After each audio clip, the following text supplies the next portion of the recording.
What's going on, everybody? We're back into the crease with Tommy C. Lace them off. Shoot the puck. Let's go.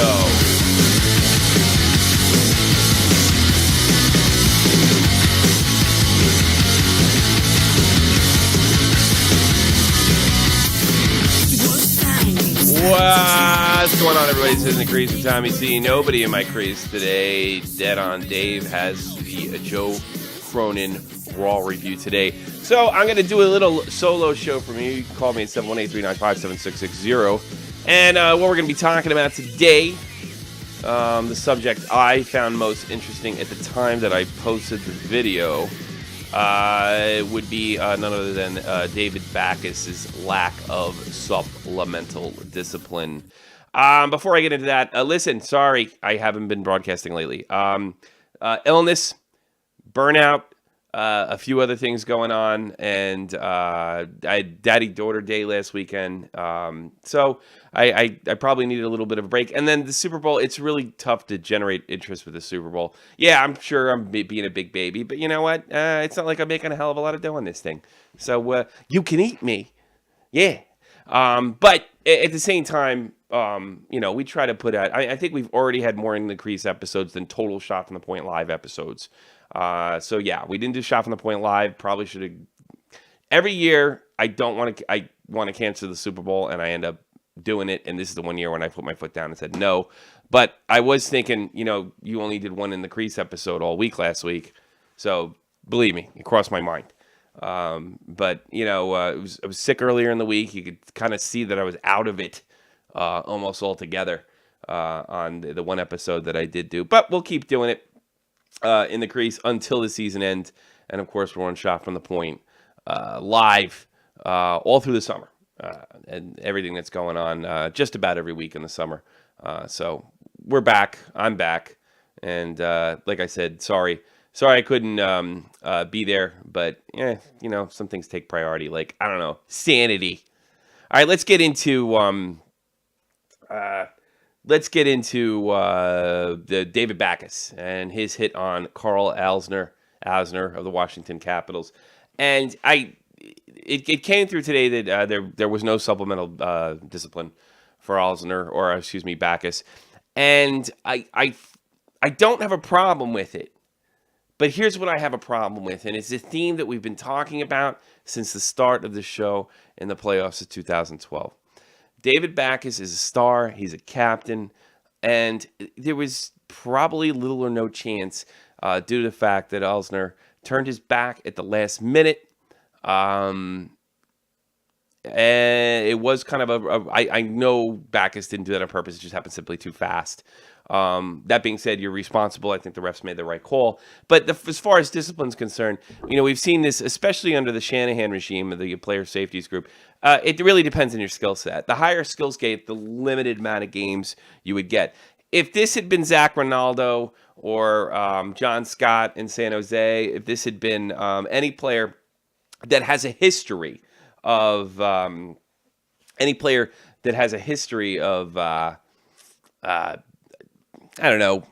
violence, suspension, or somebody the media just doesn't flat out like, I guarantee you would have saw some games. You would have definitely seen some games. But Backes is a big superstar. I really don't have a problem that he doesn't get it, because I don't think it was deliberate, and I don't think it was a lot of intent, and I know that he's not a repeat offender. But at the same time, I'm absolutely sick of lesser skilled players getting more time. I always use the John Scott example. Guy had almost a decade in the league. He's an enforcer. He's a body checker. And he blows one check on Louis Anderson and the Boston Bruins, and he got 7 games right off the bat. That same week, repeat offender Martin Hansel of the Arizona Coyotes, he was a repeat offender, and he got 3 games. So it continues. I think if there was any consistency at all, Backes should have got probably 3 games. If it was done, if I thought people that were fair, if I didn't think a lot of these suspensions are media influenced, I would have said, no time at all. It's an accident. Shit happens. It's a very, very dangerous, violent game. But, you know, I really don't care how they do it, as long as it's consistent, and that's something that the player safety group can't get. Let's take Zdeno Chara in the playoffs. I mean, you know, they mentioned in Montreal that the hit on Max Pacioretty, which was completely deliberate. I don't know if he expected the type of damage that he would do to Max Pacioretty, Chara. He didn't get a game. He didn't get a freaking game. It's from behind. He slammed him in the partition. He could have ended his life. But he's a superstar. Rick Nash got a video made under the Shanahan regime, telling it after he hit a guy in the head with a hockey stick. It wasn't intentional. But you think if Zach Ronaldo unintentionally hit somebody with a hockey stick in the head, knocked them out, down, concussion? Do you think for a minute, a second, that he wouldn't have got a game? Here's the problem. And we've gone over this ad nauseum. The problem is, if this becomes the standard, now right now I'm the only show reporting on this, but it probably won't take too long for somebody to pick up on it, that skilled players get less games, they're going to start feeling invincible. If you see a death in the NHL or a paralyzation, probably come from a star player. Oh, wait a minute. It did, Todd Bertuzzi, when he played for the Vancouver Canucks, and now he's wallowing in the minors like a jaded cop trying to come up with all that money he lost in the recent lawsuit to Moore, formerly the Colorado Avalanche.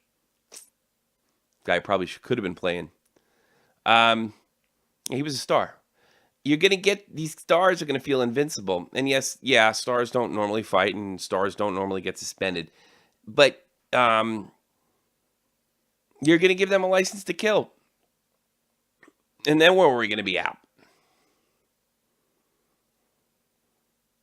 Come up with some... You know, I got to be honest with you. I don't know if I even like this severity of the hit, injury. If I thought the NHL was competent enough to put a guy or a group in charge that make honest evaluations of a hit or a suspension, I guess I wouldn't care so much. But I don't think they're competent enough. I think that they should just have first time 3 games, second time 5 games, so on and so forth. Because at least we'll have consistency there. And the NHLPA probably should give the NHL a little more leeway, so to speak, on maybe kicking a guy or two out of the league. Look, you're only hurting yourself. He could be ending your life. He could be ending your career. Matt Cook must know somebody up there, considering how little time that he's got. I guess he's the only exception to the rule, or my rule anyway. Cook seems to be continuing to get away with murder. But again, no consistency. 718-395-7660. 718-395-7660. If you're just joining us, of course, you can Skype us at Shot from the Point with any kind of hockey issue. You can bitch at me because I haven't been performing lately. Ugh.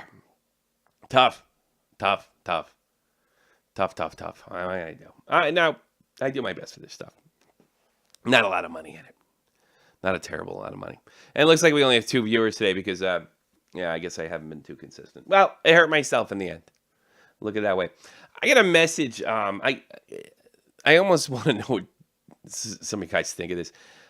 The video that me and Dave did, which was completely lighthearted about Zemeskigan songs. Looks like we do have a call. I can't add him to group.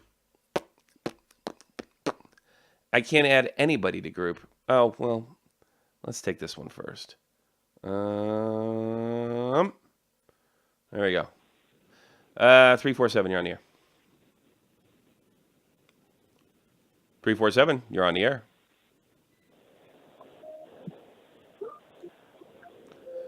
Going once, Going twice. Gone up. 254 call back. I don't know what the hell is wrong with that. But yeah, 254 call back. I actually hang up on the wrong one. Let's see if my settings 347. All right, 347. You're on the air. Hey, what's up? It's Frank. What's that now? Frank, the prank. What's happening? And then 254 is on next. What's on your mind, Frank? I just want to talk about a shot that took the other day. Did you see the puff that hit Lundqvist in the neck? I saw a short clip of it. I haven't been I actually didn't see the actual play itself. 254. Just hang on. We'll be right with you. No. What about it, Frank? Well, it was second period over McDonough. He had a stick in the end. He lifted Lundqvist like the bottom part of the goalie mask that covers the neck. Yeah. You know what I'm talking about? Yeah. What about it? He lifted up and he took a shot to the neck, and they stopped the game for like 6 minutes. Yeah, but he stayed on the ice. I gotta give him credit because that looked like it hurt. Well, they're tough guys. I mean, Lundqvist is no pussy. He's gonna sit it out and do whatever he can. He's a good summer professional. He's gonna do whatever he can. He didn't miss any time, so I mean, it couldn't be too bad. I'll put two of you on the same time. 254, you're on the air. Hey, Tommy, how you doing? Debbie, what's happening? Oh, not so much. I just saw you were alone, so I decided to, give you some company. Well, thank you very much. Yes, I'm alone. Dave's got a big show with Joe Cronin with the whole wrestling thing, Raw's tonight, and everybody's looking to see if Roman Reigns gets booed. Other than that, that's all that's going on. He will. He's gonna get booed. Yeah, he will. I don't know. They're saying at a house show over in that he didn't get booed, and it was more like a Cena booing the other day. But we'll get into that. But the people at the house shows, those are like towns that really people don't go to most house shows. That's true. I mean, some of them are, but most of them aren't. You like wrestling, Deb? Not really. No. Like I know who some of the people are, but no, not my thing. It's not your bag. You don't like guys in tights? Get the fuck out of here. What are you gonna do? You gonna fuck with my callers, man? What the hell's the matter with you? No. Get out of here. I have a lady on the phone. I gotta treat you with respect and suck up. What's the matter? You don't like guys in tights? Deb, we on a delay? What? No? It sounds like we're on a little bit of a delay. What's on your mind, kiddo? Well, piggybacking what you were just saying, like Backus should have gotten at least one game. Yeah, I wouldn't have had a problem with him getting one game. Because that was really dangerous. It's look, he didn't go in there. The guy did turn. There wasn't a lot he could have done. I know what it's like to have the kind of mindset, hit him. And you're not checking at that speed if the numbers are always turned. That being said, you're responsible. So if they just had some kind of standard operating procedure, instead of it just being all over the place, depending on the player, depending on the circumstances, just like all right, here it is, 3 games right off the bat. Doesn't matter if you did it on purpose. They used to do this with high sticking in the early 90s when the NHL was trying to crack down on high sticking. You're responsible for your stick. It doesn't matter what your intent was, and I have no problem with that. But I think what happens, Deb, is the media gets involved. They totally do. Yeah, they really do. And the job, Daddy especially. Oh, yeah, well, he's got a lot of, and let's not underestimate their influence. I mean, this guy votes every year for the trophies. Greg Wyshynski. They have a lot of influence, and it's backwards and it's hypocritical and. Look, John Scott, everybody was screaming for this guy's head. Was it 2 years? I guess, guys, pushing 2 years now, I guess. And no, I think it was last November. The guy hadn't made a dirty hit his whole career. He's only been suspended twice. He's only been suspended one more time since. But considering the type of role he has, he's a relatively clean player, and they wanted his head because he was an enforcer. And who are you talking about again? John Scott. Remember he hit Louis Anderson? Him. He's on the Sharks. Now he's on the Sharks. He was on Buffalo then. And they gave him 7 games. First suspension, 7 games. Yeah, that was bullshit. Yeah, it was bullshit. But nobody was saying that at the time. And Greg Wyshynski and Puck Daddy was leading the charge. Ryan Lampert even went as far to call the guy an ape. And he made all sorts of references. That's ridiculous. Like, I heard off the ice, he's like a really good guy and everything. Yeah, I saw him interviewed like I'm definitely paraphrasing of serious, but Lampert said something to the effect of John Scott tried to speak, but we really couldn't understand him because of his grunting and his sign language or something like that, kind of making reference to the fact that he was an ape. And then I saw that. Yeah, and then he interviewed. I interviewed Scott. I thought he was really well spoken. I thought he was quite bright. And calling somebody an ape.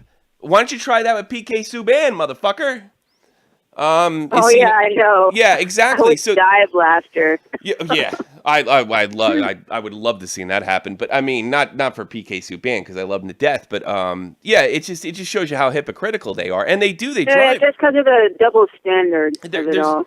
There is a huge double standard, and it's just whatever they want. I'm looking at something right now. I'm glad you brought this up. NHLP. This is Greg Wyshynski. NHLPA whining about potential 3-on-3 hockey. Whining. All right, they're whining about it, but I mean, if it's a concussion issue, which is a political hot button issue, then he's all for feeling sorry for the players. I don't get this. I don't get this guy at all. I really don't get it. I got another call, Deb. Thanks for calling in. I'm going to take another one. All right, thank you. Take care. Thanks for calling. 954, you're on the air. What are you talking about? What are you talking about? Roy from Florida. How you doing? I'm back on the air. I've been kind of ill and all over the place, and then I just didn't want to broadcast yesterday because of the Super Bowl. Jake's out. Jeff did. I'll be honest with you. He wanted to get on. But no, I didn't want to do it. I didn't want to compete. And last year we had traffic issues. So I was like, you know what? Screw it. The hell with it. What are you going to do, Roy, when I don't broadcast during the summer? I don't know. I only do once a week during the summer. Right. Yeah. But I'm stoked today, man. I'm a New England fan. I'm a Bruins fan. I'm a New England fan. I'm a Red Sox fan. I'm a Celtics fan. Yeah. New England did it yesterday, dude. Well, you guys are no longer in the cellar. I mean, the black cloud is lifted in the Boston area. 2 Stanley Cup Finals, 1 Stanley Cup victory, 6 Super Bowl appearances, 4 victories, and 3 World Series victories or appearances and 3 victories. It's like you're New Yorkers now, you guys. Off the charts, dude. It's epic. It is. But you don't have to have this Napoleon complex anymore and like, oh, poor me. As a Yankee fan, that's all I used to hear. Oh, the Yankees, you cheat, you buy everybody. Right. Now you guys got to listen to all that bullshit because everybody's jealous of you. I think every major place, Pittsburgh, Dallas, everybody's gone through it. Yeah, and, sure. I mean, they even say that about the Rangers, who've only won 3 Stanley Cups in their 87-year history or whatever it is. So, I mean, except for Chicago. Chicago never really wins shit. That's a big sports time. Yeah, but it was an awesome game against L.A. we had. Yes. You had a big game against Los Angeles.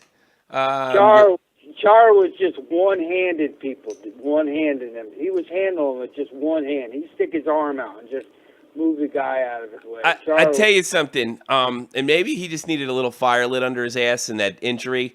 Doesn't it seem like he's playing like the old Zdeno Chara since he belted that guy in the throat in Tampa Bay?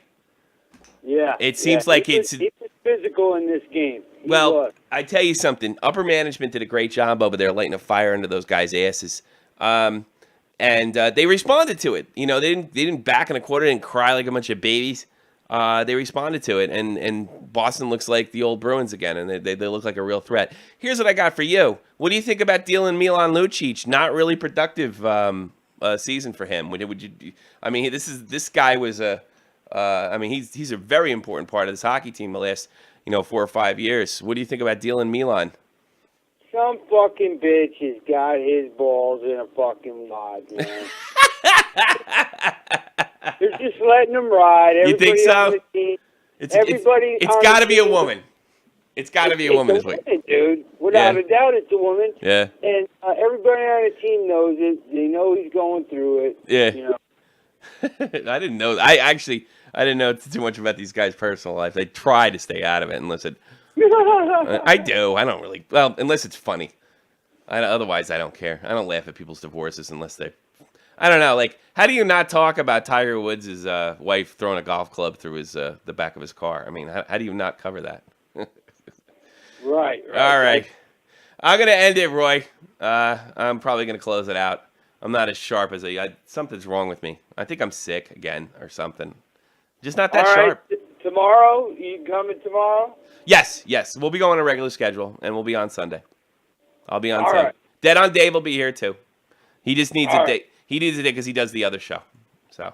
Okay. All right. Take care, Roy. Roy from Florida, everybody. Super duper Boston Bruins fan. Thanks for calling. Absolutely, everybody. Frank the Prank. Don't be hitting on my female callers. Looks like we got everybody in today, too. And, of course, Deb in Texas and the great Roy from Florida, who only cares about the Boston Bruins. Let me touch on some other things that I picked up. Habs goaltender Carey Price is named NHL Player's First Star of the Week.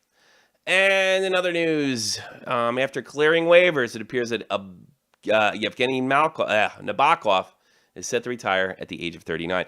Nabokov, actually, I really like this goalie. I think Naby's been around the league forever, and it sucks when these guys, we just saw it with Marty. We didn't get to cover it too much last week, just a little bit. But it's tough to watch these guys. 2 years ago, a year and a half ago, he was playing for the Islanders. He didn't play too bad. He was getting it done. He's keeping pucks out. But what happens is when you get old, it just sort of leaves you. Tomas Hertl, he's been recalled back up to the San Jose Sharks. The last year's rookie superstar. He's got 17 points, 8 goals, 9 assists, 10 penalty minutes in 48 games this season. I guess they sent him down for a little while in Worcester. Worcester? W-O-R-C-H? Yeah, I guess so. That couldn't be in New England. Sounds like it is. I guess they're bringing him back up. I didn't even know they sent him down. I wasn't 100% sure. Hadn't heard it. And I'm going to float this one by you, trade heads. A lot of buzz, according to Bleacher Report, surrounding Phil Kessel for Ryan O'Reilly. I don't think that addresses a lot of the Leafs' problems bringing in O'Reilly. He's not exactly a tough and tumble player, and he doesn't really.